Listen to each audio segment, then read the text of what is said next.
Halo Bro and Sis, selamat datang di POEX, Podcast Relax Papua Muda Inspiratif bersama saya Mercy Awam di sini.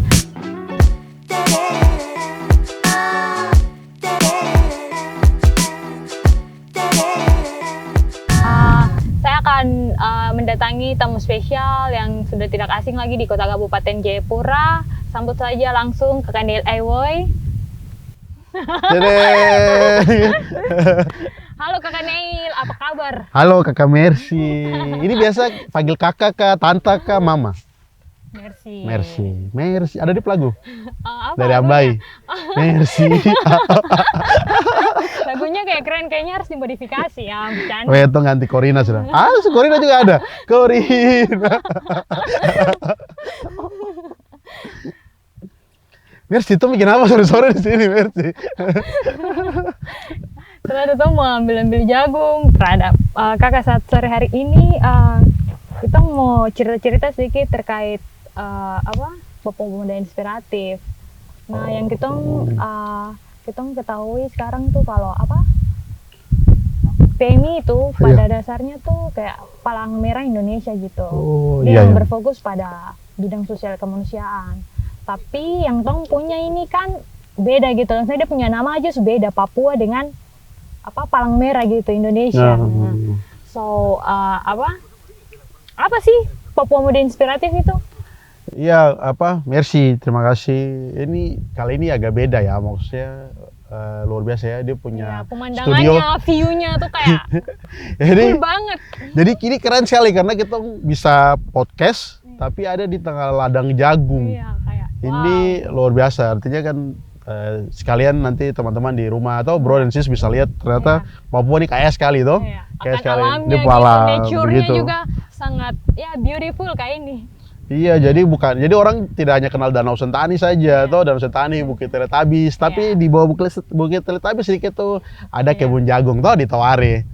Iya, Mercy. Jadi sebenarnya PMI Palang Merah Indonesia sama Papua Muda Inspiratif namanya saja yang berbeda, tapi singkatannya sama. Fungsinya sama, sebenarnya sama-sama sebagai support system terhadap sebuah sosieta yang berfungsi sebagai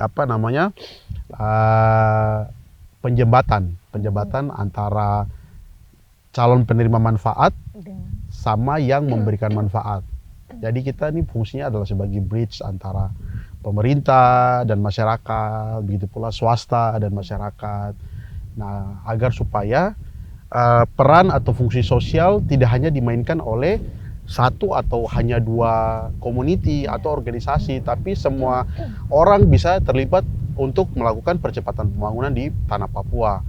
Nah, entitasnya si PMI Palang Merah Indonesia sama Papua Muda Inspiratif, bedanya adalah kalau Papua Muda Inspiratif ini dia adalah sebuah gerakan sosial yang diinisiasi dan dimotori oleh anak-anak muda asli Papua.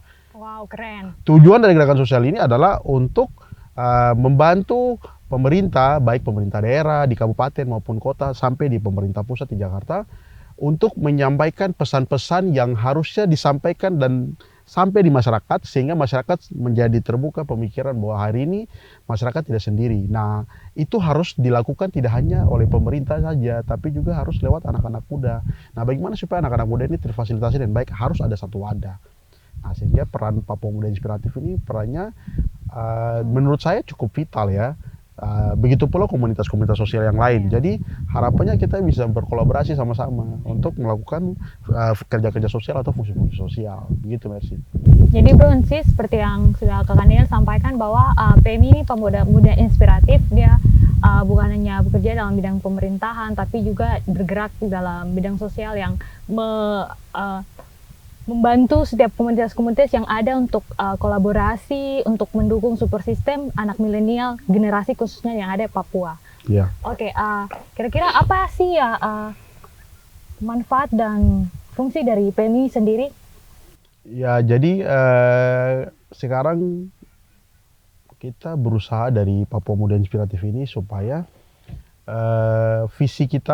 visi pertama PMI itu adalah kita pengen menjadi gerakan komunitas yang mengedepankan persatuan, sinergitas, terus kerjasama, kerja kolaboratif, bermitra. Untuk ya termasuk kolaboratif ini berarti termasuk dengan kemitraan ya, dengan semua stakeholder yang ada di tanah Papua dan juga yang ada di Indonesia untuk mencapai target kesejahteraan masyarakat. Nah, makanya tagline PMI itu adalah bersatu, bersinergi, dan berkarya untuk kesejahteraan tanah Papua. Kenapa harus bersatu? Tidak bisa sapu lidi itu bersihkan rumah, bersihkan halaman itu kalau dia kerjanya cuma satu-satu. Dia harus menjadi satu ikatan sehingga dia menjadi masif dan lebih berdampak. Jadi kalau kita bersihkan rumah atau sapu-sapu halaman itu lebih kuat. Nah, itu prinsip dari bersatu. Kemudian setelah bersatu, kemudian kita orang harus bersinergi. Setelah bersatu kan kita tahu nih, Mercy punya kemampuan apa nih, potensial atau punya talenta apa. Saya punya talenta apa, teman-teman yang lain juga punya talenta apa. Kemudian kita sinergikan dia. Sinergikan, dan kemudian setelah sinergi, kemudian kita bikin sebuah karya, kita berkarya sama-sama. Tujuannya apa? Untuk kesejahteraan tanah Papua. Kami punya visi besar adalah Indonesia harus maju. Indonesia dia maju harus Papua menjadi salah satu tolak ukur. Artinya begini, kita mau membangun Indonesia dari Papua. Makanya kenapa PMI hadir dan dia pengen memberikan manfaat sebesar untuk masyarakat. Begitu. Baik, berarti Papua Muda Inspiratif ini dia punya salah satu visi, yaitu selain merekrut setiap anak generasi Papua dengan berbagai ide, berbagai karya, juga terkait dengan kesejahteraan Papua.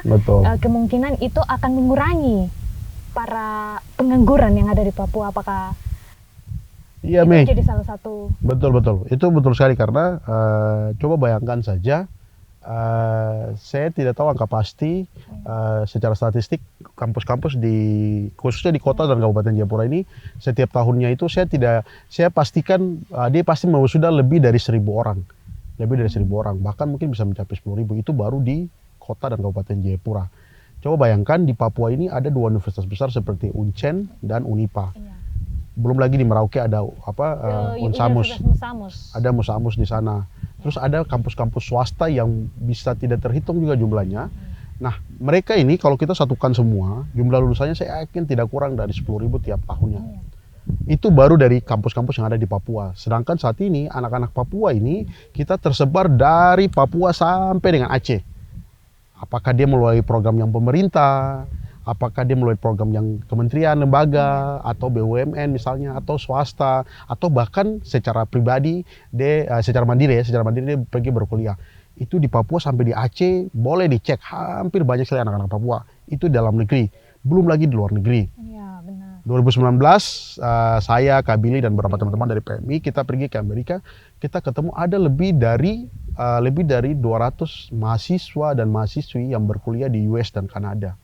Itu baru di US dan Kanada. Walaupun waktu itu menurut saya belum semua terkumpul. Saya yakin pasti lebih dari itu. Dan rata-rata teman-teman ini adalah teman-teman yang mengikuti program dari pemerintah provinsi lewat BPSDM.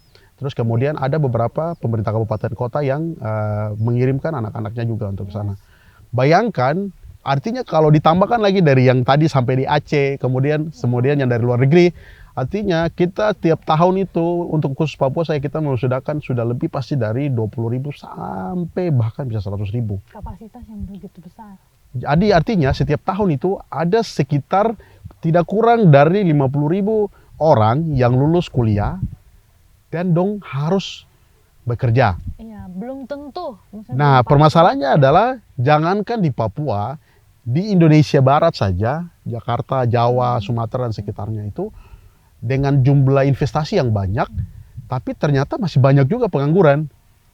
Nah, artinya kalau tidak ada gerakan-gerakan sosial seperti yang sekarang dilakukan oleh Papua Muda Inspiratif, tidak hanya berkegiatan sosial, tapi juga mendorong semua orang untuk berwirausaha, kemudian bisa membuka lapangan pekerjaan.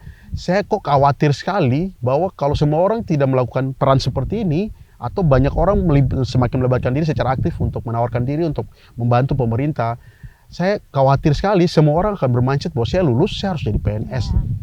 Bayangkan hari ini kita secara nasional kita punya utang tuh sudah 7.000 triliun. Bayangkan kalau semua orang mau jadi PNS, berapa banyak beban negara yang harus membiayai belanja pegawai, belum lagi yang menjadi honorer, tunjangan. Itu pun sudah seperti itu, tidak semua orang produktif bekerja. Nah, sedangkan sektor-sektor real seperti pariwisata, perikanan, pertanian, ini belum dilirik secara serius. Padahal kita sadar bahwa itu kita tinggal di banyak sekali di sekitar kita tuh banyak kekayaan alam. Tapi kita masih belum terbuka untuk melihat itu sebagai sebuah peluang kerja yang ada di pikiran kita setelah saya lulus. Apalagi kalau saya dapat beasiswa dari pemerintah punya tanggung jawab untuk memberikan lapangan pekerjaan. Padahal harapannya adalah pemerintah ketika buat program itu, anak-anak yang lulus ini, anak-anak bukan anak-anak biasa, tapi anak-anak luar biasa. Setelah lulus, dia punya mindsetnya adalah, saya harus mampu membuka lapangan pekerjaan. Dengan ilmu yang saya dapat, dan kalau misalnya pun dapat dukungan dari pemerintah, itu hanya untuk memberikan modal awal, memfasilitasi. Bukan untuk selama kita hidup ini, setelah lulus kuliah, kemudian pemerintah terus yang mengeluarkan anggaran. Kan maksudnya sayang sekali itu loh. Nah, PMI melihat bahwa banyak sekali kemampuan, banyak sekali potensi yang dimiliki oleh anak-anak Papua. Tidak hanya anak-anak asli Papua, tapi anak-anak yang besar di Papua. Tapi selama ini kita masih lebih senang mainnya sendiri-sendiri. Jadi kita jatuhnya kayak one man show. Padahal akan lebih berdampak, akan kelihatan sekali benefitnya dan dampaknya kepada masyarakat ketika kita bisa bekerja dalam satu tim yang solid. Kemudian kita bisa menghasilkan karya yang luar biasa seperti itu. Ya, terima kasih Kakak. Bagaimana bagi mereka yang anak-anak yang sekolah di luar negeri dengan yang sekolah di luar Papua, itu yang tidak serius dalam melanjutkan studi mereka, apa yang bisa pemerintah apa yang harus pemerintah mencari untuk cari solusi yang terbaik untuk mereka gitu? Ya, jadi kalau saran saya atau pandangan saya, menurut saya sejauh ini pemerintah sudah cukup all out ya, cukup all out untuk memberikan support kepada kita anak-anak muda yang ada di Papua, terutama anak-anak asli Papua, karena sekarang sudah banyak sekali ruang-ruang beasiswa. Jadi tidak ada lagi batasan bahwa kita anak-anak Papua hanya bisa bekerja di Papua. Sekarang misalnya ada program 1000 BUMN, jadi anak-anak Papua sudah bisa berkarya di BUMN, bukan hanya di BUMD. Kan kalau dulu rata-rata kalau tidak di Freeport, British Petroleum atau Bank Papua, iya Bank Papua, saat ini kan boleh dicek banyak sekali program-program afirmatif dari kementerian lembaga, sehingga membuat anak-anak muda ini sudah mulai mendapatkan tempat yang lebih luas. Hanya memang anak-anak Papua ini diharapkan kita tidak berpikir yang biasa-biasa saja. Kita harus berpikir out of the box. Artinya kalau hari ini orang berpikir hanya untuk jadi pegawai kementerian saja, itu terlalu biasa. Atau orang berpikir hanya untuk menjadi, let's say kalau orang dia tertarik dengan dunia politik, menjadi anggota DPR, menurut saya itu biasa sekali. Dan tidak ada masalah dengan itu. Cuman yang jadi masalah adalah ketika you jadikan profesi-profesi ini hanya untuk mencari benefit dan mencari profit untuk kepentingan pribadi. Padahal you punya kapasitas itu, Tuhan memberikan you kapasitas dari 100% yang ada. Itu kapasitas itu dipakai untuk bukan hanya menghidupi diri sendiri, tapi juga menghidupi orang lain. Iya, being blessing to each other kan. Iya, jadi maksud saya begini, gampangnya begini. Dari alokasi 100% you punya penghasilan. Kalau misalnya saya kerja sebagai seorang karyawan, kalau kita orang Nasrani atau orang Kristen, kita punya biasanya ada kewajiban kita untuk memberikan 10% dari kita punya penghasilan. Itu kita sebut sebagai perpuluhan untuk kita berikan ke gereja. Nah, selain itu kita bantu keluarga. Kita bantu keluarga. Terus kemudian mungkin kalau kita terlibat dalam kegiatan sosial, ada yang kita sisihkan. Artinya ketika you diberkati semakin besar, artinya Tuhan percaya bahwa you punya kapasitas sudah semakin besar. Menjadi big giver untuk. Artinya kok harus, karena kita orang, jadi hukum kasih kalau menurut orang Nasrani cuma 2. Kasih yang pertama kasih Tuhan. Yang kedua adalah kasih sesama. Itu adalah hukum yang sama dan setara. Jadi you tidak bisa hanya mengasihi Tuhan tapi tidak mengasihi sesama. Nah, sehingga anak-anak Papua harus berani tampil sebagai orang-orang yang berani berpikir tidak biasa dan harus punya keyakinan bahwa you dilahirkan itu untuk menjadi berkat bagi banyak orang. Punya visi yang. Kok tidak hanya diciptakan hanya untuk jadi pegawai biasa-biasa saja gitu loh. Jadi mentalnya harus mental menjadi leader, menjadi orang pemimpin. Hari ini kalau ada masalah ya memang begitu prosesnya. Semua orang yang besar hari ini dia lahir dari air mata, dia lahir dari kelaparan. Ada proses yang luar biasa yang dilewatin. Nah, kalau sampai hari ini kita anak-anak Papua sudah mendapatkan fasilitas, sudah mendapatkan support luar biasa dan belum ada hasil apa-apa yang akhirnya tidak bisa kita nikmati secara pribadi maupun secara komunal, community. Berarti kita harus mengecek lagi apakah sudah betul kita menjalankan visi yang diberikan Tuhan kepada kita untuk melakukan kita punya tugas sebagai anak muda di Papua. Kalau masih banyak ada anak-anak yang demo, masih banyak orang-orang yang teriak kelaparan, artinya peran anak-anak muda ini berarti belum optimal. PMI tidak bisa melakukan itu sendiri. Pemerintah ini daerah, baik di kabupaten atau kota atau di provinsi, tidak bisa melakukan itu sendiri. Kalau itu sudah bisa dilakukan sendiri, sejak kita orang ini bergabung dengan bergabung dengan NKRI tahun 69, itu artinya sudah tidak ada lagi orang yang kelaparan, tidak ada lagi orang yang demo-demo, karena pemerintah sudah berhasil. Tapi kan sampai dengan hari ini kan masih banyak masyarakat yang komplain, masih terjadi pemalangan di sana sini. Yang itu sebenarnya kalau dikerucutkan sebenarnya sumbernya adalah ekonomi sebenarnya. Nah, artinya pemerintah sudah melakukan segala sesuatu dengan optimal, tapi ternyata masih jauh daripada yang diharapkan. Artinya anak muda harus berani untuk menawarkan diri. Untuk tadi yang saya bilang, menjadi agen perubahan, menjadi agent of change itu. Sehingga target untuk mensejahterakan tanah Papua ini bukan hanya target di atas kertas, tapi kemudian bisa direalisasikan. Dan itu hanya bisa dilakukan kalau kita mengerjakan itu dalam sebuah tim.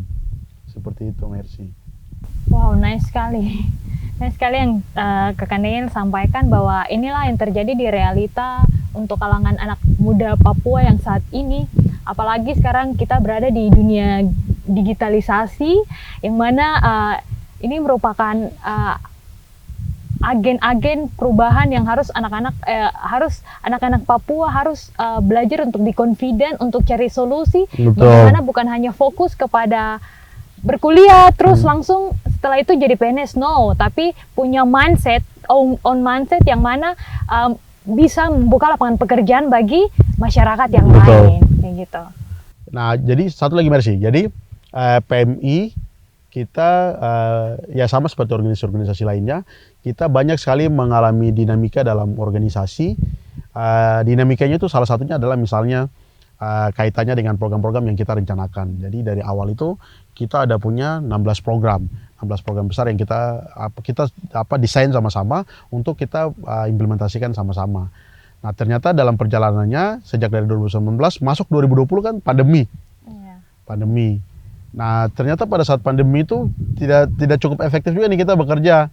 Nah, dari 16 program yang kita rencanakan itu, saat ini sudah kita kerucutkan menjadi 6 program besar. Nah, 6 program besar itu yang pertama itu kita fokus kepada infrastruktur. Jadi infrastruktur itu kaitannya dengan pembangunan fasilitas atau sarana-prasarana sebagai wadah untuk anak-anak muda berkreasi. Kita sebutnya sebagai Papua Youth Creative Hub. Nah, bayangkan kalau peran ini tidak dilakukan oleh anak-anak muda, kita hanya bertunggu dari pemerintah daerah. Nah, bayangkan saja, mungkin saja tidak ada yang namanya Papua Youth Creative Hub. Bayangkan Papua Youth Creative Hub itu sendiri, nilai investasinya itu yang direncanakan kemarin adalah 105 miliar. Bayangkan kalau misalnya anak-anak muda ini tidak melakukan perannya waktu itu yang dimainkan oleh PMI pada saat ini, bisa jadi bangunan ini tidak ada seperti itu. Nah, Papua Youth Creative Hub ini itu diperjuangkan, didiskusikan oleh teman-teman yang ada di dalam Papua Muda Inspiratif ini, yang tujuannya bukan hanya untuk anak-anak atau anggota PMI, tapi harapannya dia akan menjadi tempat wadah untuk memfasilitasi semua kreativitas dan inovasi dari semua anak-anak Papua. Jadi bidang pertama ini adalah pembangunan Papua Youth Creative Hub sebagai pusat kreativitas anak-anak muda, tidak hanya untuk anak-anak yang dalam tanda kutip anggota PMI. Tapi Papua Youth Creative Hub ini diberikan pemerintah kepada anak-anak muda Papua melalui PMI. Harapannya itu bisa dipakai oleh semua anak-anak Papua yang ada di Papua maupun Papua Barat. Bahkan kalau sekarang menjadi 5 provinsi untuk anak-anak yang ada di 5 provinsi ini. Nah, itu yang kita fokuskan di bidang pertama terkait dengan Papua Youth Creative Hub. Permasalahannya adalah banyak sekali infrastruktur yang dibangun di Papua, tapi belum dikelola secara maksimal atau belum dikelola secara profesional.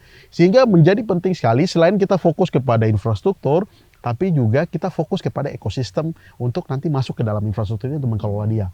Sehingga dia mampu untuk membiayai diri sendiri. Jadi bukan lagi bikin ada bangunan jadi, kemudian bayar listrik kita minta ke pemerintah. Atau bayar listrik kita kasih proposal ke pemerintah daerah, kota, maupun provinsi, maupun pusat.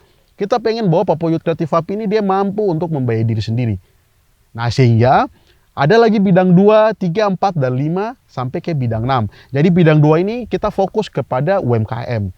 Bagaimanapun kita harus akui bahwa hari ini kita di Papua orang-orang atau anak-anak muda ini lagi semangat-semangatnya nih melakukan kreativitas bisnis di bidang UMKM. Kopi terutama ya. Iya, jadi kopi banyak sekali. Jadi ada jasa. Ya kayak yang sekarang kita lagi duduk nih kayak macam podcast. Ini sebenarnya salah satu bisnis dari di bidang industri kreatif. Ya, industri kreatif yang kemudian mendukung anak-anak muda bagaimana punya ide dan iya, jadi gitu. mindsetnya berubah. Jadi orang kerja itu bukan hanya bekerja sebagai seorang PNS pakai baju dinas. Loh, kita bikin podcast kayak gini saja, ini juga bagian dari membuka lapangan pekerjaan sebenarnya. Dan resultnya money tentunya. Dan resultnya pasti kalau bukan hanya money, tapi banyak sekali gue bisa kerja. Dan kemudian banyak orang yang mulai tahu, oh ternyata sekarang anak-anak Papua nih sudah mulai berubah nih, dia sudah mulai banyak nih yang dikerjakan, tidak hanya fokusnya ke situ saja. Sekarang udah mulai banyak adanya podcast ini. Nah, makanya tadi saya bilang bidang kedua UMKM ini tujuannya adalah setelah UMKM ini dia sebagai industri hilir, beberapa produk olahan dia buat menjadi sebuah packaging yang bagus, kemudian dijual.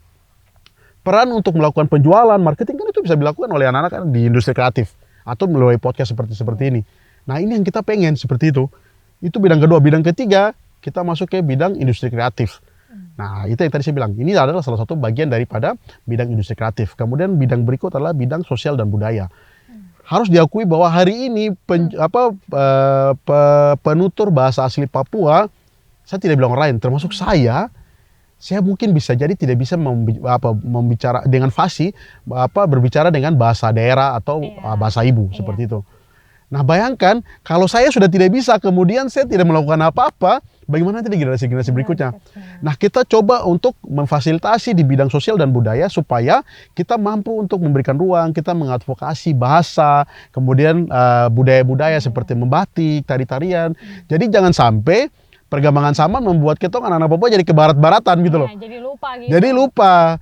Ya walaupun memang perkembangan zaman membuat kita harus mampu bersaing dengan orang lain di luar, atau tidak hanya di dalam Indonesia tapi ke luar negeri. Tapi jangan sampai kita punya identitas sebagai orang asli Papua nih hilang. Karena tadi budaya yang ke barat-baratan itu membuat kita lagi sudah tidak percaya menggunakan kita punya corak atau kita punya identitas budaya asli Papua. Gitu. Nah, sehingga PMI membuat satu ruang dengan membuat satu bidang yang membidangi sosial dan budaya untuk melakukan langkah-langkah mitigasi, langkah-langkah penyelamatan terhadap kita punya budaya-budaya, bahasa adat, bahasa daerah yang hampir punah. Seperti itu. Nah, harapannya dengan adanya ini tidak hanya dianggap sebagai sebuah kerja sosial, tapi saya yakin sekali ini kalau dikelola secara baik, secara profesional, pasti ini juga bisa menjadi tempat untuk membuka lapangan pekerjaan. Itu bidang sosial dan budaya. Nah, kemudian kita punya bidang lain lagi, yaitu bidang pendidikan dan kesehatan. Itu bidang kelima. Nah, pendidikan dan kesehatan ini, saat ini kita punya sekolah-sekolah formal banyak sekali, bahkan bukan dari SD lagi, PAUD, TK, groups, PAUD, TK, SD, SMP, SMA, sampai kuliah. Nah, permasalahannya adalah kita orang kan kalau sekolah-sekolah formal ini kan belajarnya rata-rata kalau tidak dari jam 8 pulang paling cepat jam 3 sore. Kayak ada penambahan ya jam 5 lah pulang tuh. Nah, cuman kan ada waktu-waktu di luar itu yang proporsinya lebih banyak dibanding dalam ruangan yang ternyata itu lebih banyak berpengaruh terhadap kita punya kehidupan sehari-hari. Nah, sedangkan soft skill, terus kreativitas itu muncul mungkin tidak hanya dalam sekolah-sekolah itu, tapi juga di luar. Nah, makanya lewat pendidikan dan kesehatan ini harapannya kita mampu memberikan ruang-ruang untuk pendidikan-pendidikan informal dalam bentuk rumah-rumah belajar supaya memberikan ruang, memberikan tempat kepada anak-anak di luar jam sekolah untuk tetap mampu dan bisa menghasilkan karya, berkreativitas. Kemudian kenapa kita tambahkan dengan kesehatan? Karena kesehatan menjadi penting sekali. Orang nggak bisa bikin apa-apa kalau tidak sehat gitu. Nah, harapannya lewat kita punya bidang kesehatan ini kita bisa berkolaborasi dengan semua komunitas-komunitas yang bergerak di bidang kesehatan untuk kita memastikan bahwa kita punya orang Papua ini tidak boleh sampai ada yang sakit. Kalaupun ada yang sakit, kita sudah punya pos-pos kesehatan yang kita taruh di beberapa titik sesuai dengan penyebaran kita punya jaringan PMI atau Papua Muda Inspiratif. Dia mampu paling tidak dia bisa mensosialisasikan hidup sehat itu bagaimana, pola-pola hidup sehat, bagaimana supaya menghadapi pandemi ini, bagaimana menjaga keluarga, menjaga diri, tapi juga kita bisa menjaga keluarga dan lingkungan. Nah, hal-hal kecil seperti ini yang harus dimainkan oleh anak-anak muda. Makanya PMI memberikan satu alokasi atau satu bidang khusus di bidang pendidikan dan kesehatan. Nah, sedangkan bidang yang terakhir itu adalah kaitannya dengan pertanian, perikanan, dan peternakan dalam arti luas. Nah, saat ini kita melakukan podcast ini di lahan seluas 83,62 hektar yang dibuka oleh Papua Muda Inspiratif atas seizin dari Ondoafi yang ada di sini. Jadi tanah ini atau lahan ini adalah lahan milik masyarakat yang Ondoafi, kepala suku itu, mereka percaya dan memberikan kepercayaan ke Papua Muda Inspiratif untuk mengelola dan melibatkan masyarakat, sehingga nanti hasil dari pengelolaan tanah ini kembali kita berikan 100% kepada masyarakat, dan tanah ini tetap punya masyarakat di bawah Ondoafi atau kepala-kepala suku. Nah, ini kita baru buka sekitar 42 hektar untuk tanam jagung, yang rencananya kalau misalnya dia panennya sukses, kita rencanakan kalau bisa Pak Presiden datang untuk melakukan panen bersama, itu akan baik sekali seperti itu. Nah, ini yang harusnya kita lakukan nih. Kita lakukan sebagai anak muda, karena kalau kita tunggu pemerintah yang datang untuk buka lahan, nanti bisa tapi agak lama ya, takes time gitu. Nah, di bidang yang lain, misalnya perikanan. Kita punya Danau Sentani ini saya bicara konteks kabupaten dan kota Jayapura. Kita punya Danau Sentani terlalu besar sekali dan terlalu kaya. Tapi selama beratus-ratus tahun dia tinggal begitu saja. Dia tidak dikelola secara optimal. Nah, hari ini kita pengen supaya apa yang dilakukan PMI ini, dia tidak berhenti di sini saja, tapi juga bisa memberikan menginfluence, mempengaruhi banyak orang untuk melakukan hal-hal baik, terutama di bidang perikanan. Nah, kita kemarin misalnya kita sudah tabur 3.600 benih ikan di Kampung Doyo Lama. Rencananya di situ nanti akan ada 150 keramba. Di dalamnya masing-masing kita coba alokasikan 500 ekor bibit ikan untuk di setiap keramba. Nah, harapannya ini akan menjadi semangat baru bahwa masyarakat tidak bekerja sendiri lagi. Sekarang ada anak-anak muda yang sudah siap pasang badan di luar pemerintah. Nah, harapannya perikanan yang kita lakukan ini, dia bisa menginfluence dan mempengaruhi orang-orang untuk melakukan gerakan yang sama, untuk mengelola dia punya danau atau area danau untuk menjadi sebuah tempat usaha, sehingga kita orang tidak lagi bergantung ke pemerintah, tapi kita sudah mandiri mengelola, kita punya independen. Nah, selain itu kita punya bidang misalnya peternakan. Nah, kita lagi coba untuk mengembangkan peternakan babi. Di Kerom kita sudah punya. Nah, harapannya kita mampu untuk menjadi role model, menjadi pilot project. Itu hanya proyek, karena bayangkan kita orang Papua yang mengkonsumsi babi hampir 100%, mungkin hanya tidak difak-fak sama Kaimana yang memang basisnya adalah Muslim, tapi di luar daripada itu semua mengkonsumsi babi. Terlepas dari agama dan lain-lain, tapi secara adat istiadat kita banyak yang mengkonsumsi babi ini, baik di dalam acara baik di acara adat atau dalam kehidupan sehari-hari. Artinya ini pasarnya banyak sekali, lokasi lahan kosong banyak. Nah, tinggal kita bagaimana secara wise kita mengelola, kita punya lahan kosong. Mengelola yang tadi peternakan babi, peternakan sapi, peternakan ayam. Saat ini kita punya misalnya peternakan ayam bertelur, ayam potong. Nah, di sini kita pengen bikin satu proyek, khususnya di daerah di Kampung Kuadewar sama Doyo Lama ini, distrik Waibu, kita pengen membuat sebuah pilot project bagaimana kemudian semua bidang ini bisa saling beririsan dan terintegrasi dalam satu tempat. Nah, harapannya ini akan menjadi sebuah contoh untuk dibawa ke tempat-tempat lain. Bukan berarti harus mengikuti konsep yang sama seperti ini, tapi boleh dikasih sentuhan inovasi, boleh dikasih sentuhan kreativitas sesuai dengan kearifan lokal masing-masing tempat. Begitu, Mercy. Jadi memang PMI berusaha melakukan hal yang sebenarnya tidak baru, tapi hal-hal yang ada sekitar kita, tapi belum dilihat sebagai sebuah peluang. Nah, PMI berusaha supaya kita bisa hadir untuk memberikan perubahan, menjadi agen perubahan di setiap kita ada di situ. Baik, terima kasih sekali untuk kakak yang sudah banyak sharing terkait dengan seputaran PMI, terus bagaimana untuk anak-anak muda, merekrut setiap anak-anak muda supaya mereka punya lapangan pekerjaan.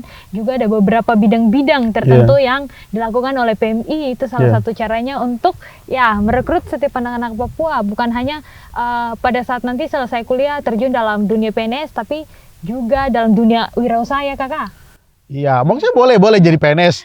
Cuman kan PNS tuh kayak macam kuotanya terbatas toh. Sedangkan orang tuh banyak yang misalnya punya nilai 80 tuh hampir tidak hanya satu orang gitu. Jadi yang punya nilai 80 tuh ada 100 orang. Nah, sedangkan kuotanya cuma 10. Nah, bagaimana semua orang yang 85 masuk ke situ? Ya, ujung-ujungnya kalau semua tidak masuk ya berantem. Ya ada seleksi. Jadi artinya kita harus membuka diri untuk melihat peluang di sekitar kita untuk mampu membuka lapangan pekerjaan, begitu.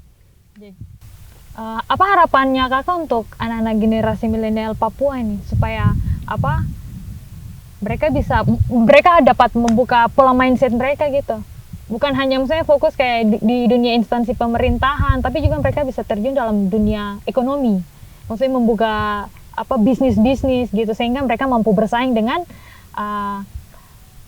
saudara-saudara kita yang di luar. Iya, Mercy. Jadi kalau dari pengalaman kita ngelihat bahwa hari ini mungkin bukan hanya orang Papua ya, tapi orang Indonesia nih, orang itu lebih senang dia ngelihat sesuatu dulu, kita bikin sesuatu dulu, baru orang percaya. Jadi kalau hanya bicara, memberikan motivasi, memberikan arahan, nasihat, wah itu sudah banyak yang melakukan peran itu.